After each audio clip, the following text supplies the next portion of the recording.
Selline vinge atmosfäär valitseb Poolas Varssavi Legia kodusaalis, kus peatreeneriks eestlane. Eesti korvpallikoondise peatreener Heiko Rannula jättis teatavasti poole hooaja pealt Kalev Cramo meeskonna ja viis ellu oma ammuse unistuse minna treeneriks välisklubisse. Ta asus Varssavi Legia peatreeneriks ja tänaseks on Rannula veendunud, et see oli igati õige ja vajalik otsus. See oli asi, mida ma olin oodanud kaua ja see ei olnud ka nagu esimene kohe võimalus, kuhu ma nagu jooksin, et ma ikkagi kaalusin põhjalikult ja ma arvan, et see oli õige otsus, et mina kui treener kindlasti arenen siin, läheb siis hästi või halvasti see lõpp. Just see, et ma tulin poole pealt, et see ei ole nagu minu kokku pandud meeskond, et see on minu jaoks uus ja suur kogemus. Teatavasti mängivad Poolas ka Eesti koondislased Janari Jõesaar ja Siim-Sander Vene. Lisaks treenib ja taastub seal vigastusest Märt Rosenthal. Paraku on tööpäevad pikad ja vahemaad suured ning suuremaid eestlaste omavahelisi kokkusaamisi ei ole aega teha. No Janariga ma ikka saan tihedamalt kokku, kuna ta elab siin samas põhimõtteliselt paar kilomeetrit eemal. Aga Siimu ja Märdiga kindlasti rohkem nagu telefoni teel ja kindlasti hoiame silma peal. Eks ma koondise treenerina ju põhimõtteliselt kõikide meie välismaalastega peame nii-öelda sidet pidama. Aga mina liigun siit Varssavist Heiko Rannula juurest edasi nüüd ühte Poola väikelinna Ostrów Wielkopolski, mis on siis linn, kus mängib teatavasti Eesti korvpallikoondise kapten Siim-Sander Vene, kes on hooaja lõpus erakordselt heasse hoogu läinud ja viskas näiteks ühes hiljutises mängus 26 punkti. Seda mängu nägi video vahendusel ka Heiko Rannula. Selles suhtes ma nägin seda mängu ja ma ütleme, et ma üllatunud ei olnud, et kui vastased tal lasevad neid viskeid võtta, siis ta on võimeline selliseid mänge tegema. Ostrów Wielkopolski väikelinna jõudes leiame Eesti koondise kapteni Siim-Sander Vene jõusaalist. Kõigepealt oli tal kell 10 jõusaalitrenn ja siis kell 11.40 korvpallitreening veel kohe otsa. Selline treeningmetoodika on üsnagi tavaline mänguks ettevalmistumisel. Pooled päevad nädalast ütleme, et on enam-vähem sellised, mis lähevad sama pikalt. Et vahest arvan ka lühemaid päevi, aga jah, ütleme, nädalas 3-4 päeva on ikkagi enam-vähem sellises graafikus. Eesti korvpallikoondise kaptenil Siim-Sander Venel on käimas juba 19. hooaeg välismaal ja ta ise ning ka tema abikaasa Eleriin usuvad, et ilmselt see 20. välishooaeg ei jää samuti tulemata.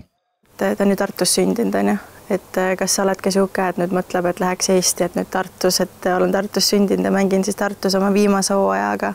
Tahtmise küsimus, kas ta tahab või mitte, aga võib-olla on äge isegi niimoodi, kui sa ei mängigi ühtegi hooaega Eestis. 20 aastat välismaal olen nagu kogu aeg tahtnud täis saada.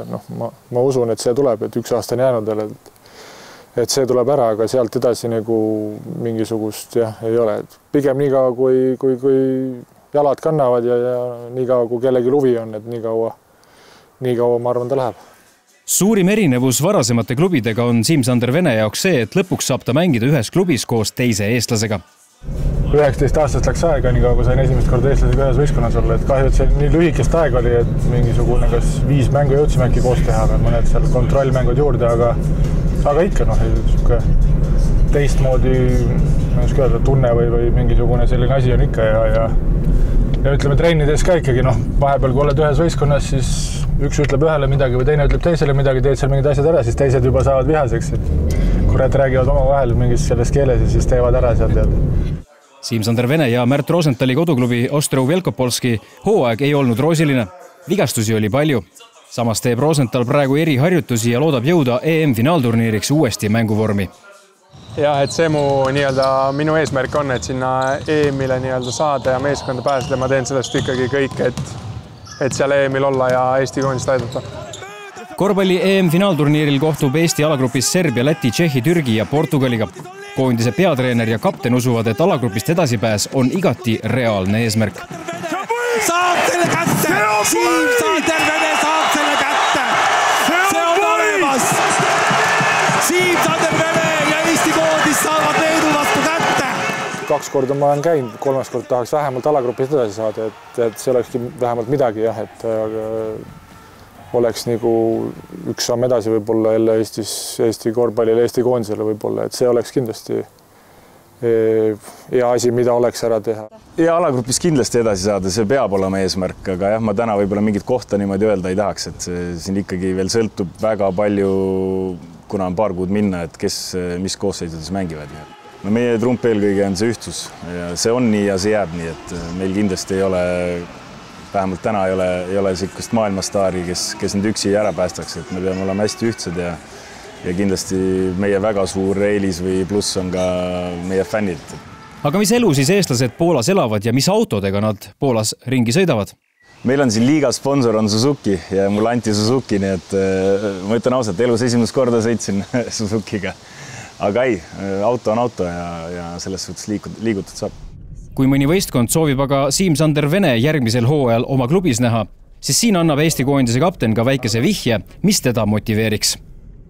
Peaaegu kogu autopark on läbi proovitud, ma arvan, et ega see väga palju pole jäänud, et Mersut vist ei ole olnud kuskil, aga ülendanud enam-vähem on ära tehtud. Kui Eestis on kellegil Mersut pakkuda või tahab Mercedes mulle diili, siis ma olen valmis proovima.